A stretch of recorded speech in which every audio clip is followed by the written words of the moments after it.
Semenjak menangani timnas Indonesia, salah satu yang menjadi perhatian khusus Sintayong adalah masalah mental pemain. Sintayong menjelaskan benar-benar bekerja keras membenahi aspek tersebut. Dan kerja keras itu dikatakan mantan pelatih timnas Korea Selatan ini kini telah membuahkan hasil. Lolos Piala Asia 2023 adalah menjadi salah satu bukti nyatanya. Dalam hal ini, juru taktik asal Korea Selatan itu menjelaskan bahwa kehadiran sejumlah pemain naturalisasi membuat timnas Indonesia menjadi lebih menakutkan lagi. Sebab ikut andil dalam menguatkan mental, daya juang, dan kedalaman skuad Garuda. Sintayong juga menyebutkan bahwa deretan pemain naturalisasi bisa beradaptasi ke dalam tim dengan baik. Hal itu yang turut membuat kualitas timnas Indonesia meningkat. Kini, timnas Indonesia benar-benar akan diuji.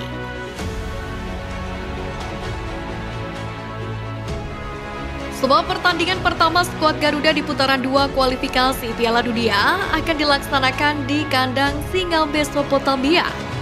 Di atas kertas, Irak merupakan lawan terkuat dan bermain tandang menambah tantangan bagi timnas Indonesia untuk laga ini.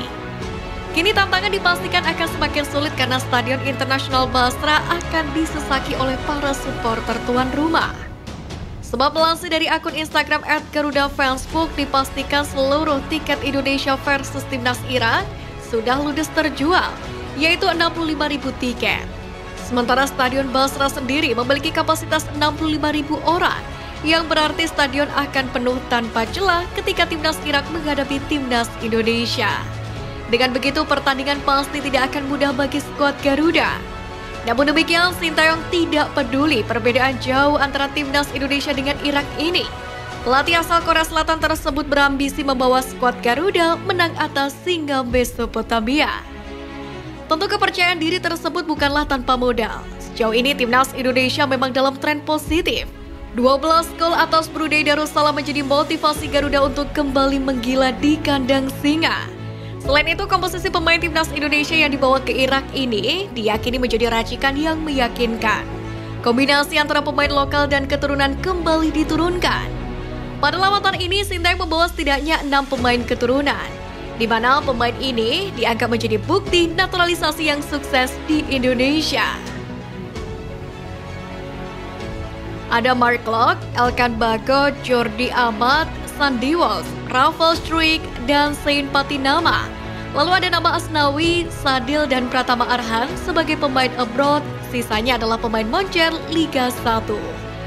Memang tidak bisa dibantah, kematangan bermain para pemain naturalisasi mampu meningkatkan level permainan tim.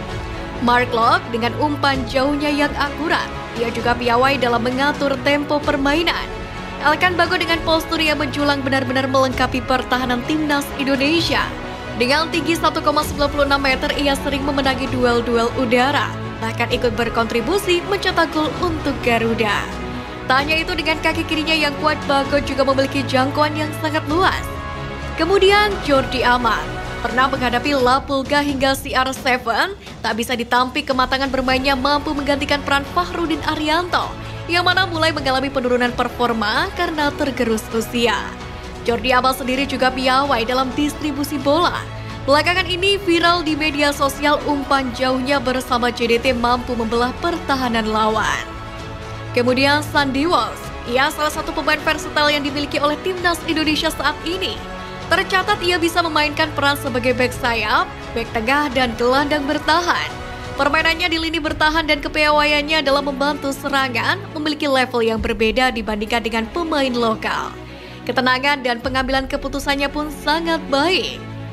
Lanjut ke Rafael Struijk, penyerang muda yang tak kenal lelah.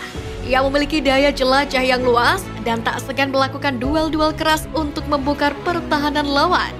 Selain itu, Struijk juga kreatif di lini depan. Pergerakan tanpa bolanya bisa memancing pemain lawan, sekaligus menciptakan ruang bagi rekan-rekan satu timnya. Kemudian Zain Patinama, ia membuat flank kiri timnas Indonesia terasa lebih hidup saat melibas Brunei Darussalam 6-0 pada leg kedua kualifikasi ronde pertama kemarin. Pemain klub Liga Norwegia Viking FK itu mencatatkan 1 shot on target, di mana tendangan keras kaki kirinya dari dalam kotak 16 berhasil digagalkan secara gemilang oleh kiper Brunei. Zayn pun rajin mengancam pertahanan lawan. Terbukti ia mencatatkan total 3 percobaan tembakan, sebanyak 54 percobaan passingnya pun sukses. Tak hanya agresif dalam menyerang dari sayap, Zayn Patinama juga tangguh dalam bertahan sebagai fullback modern. Ia mencatatkan 3 intercept, 1 tackle, dan 2 halau. Sebenarnya masih ada nama Ivara Jenner, namun sayang sang pemain tidak bisa membela timnas Indonesia lantaran masih cedera. Terkini Jordi Amat dan kolega pun terus meningkatkan kondisi fisik jelang pertandingan yang akan dimainkan pada Kamis besok. Di hari kedua ini, di Irak, para punggawa Garuda berkumpul di pusat kebugaran Hotel Grand Millennium Al Sif Basra.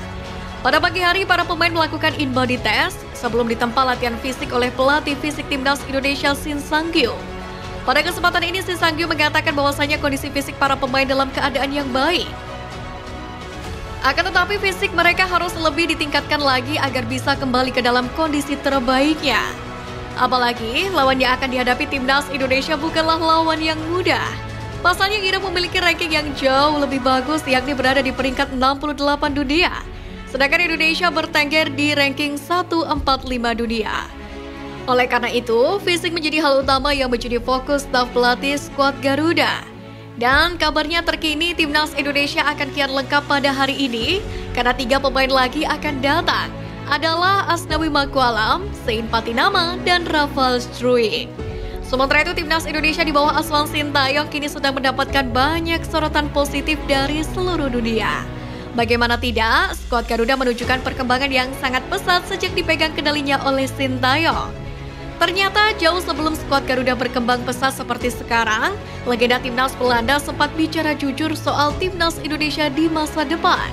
Di mana mantan kapten timnas Belanda di Piala Dunia 2010 Giovanni sempat menyebutkan bahwa timnas Indonesia akan mengalami perkembangan yang sangat pesat dalam waktu 10 hingga 20 tahun yang akan datang, di mana hal itu diucapkan pada tahun 2011. Yakni saat menghadiri peresmian Giovanni van Bronckhorst at All Children of Indonesia. Dan siapa sangka apa yang dikatakan Giovanni akhirnya mulai terbukti. Giovanni sendiri bukanlah pemain sembarangan. Ia merupakan seorang mantan pemain sepak bola yang pernah memperkuat timnas Belanda dan klub besar seperti Barcelona. Bahkan dirinya pernah mencetak gol penentu yang membawa timnas Belanda menjadi runner-up di Piala Dunia 2010. Giovanni sendiri memiliki garis keturunan Maluku, Indonesia dari orang tuanya.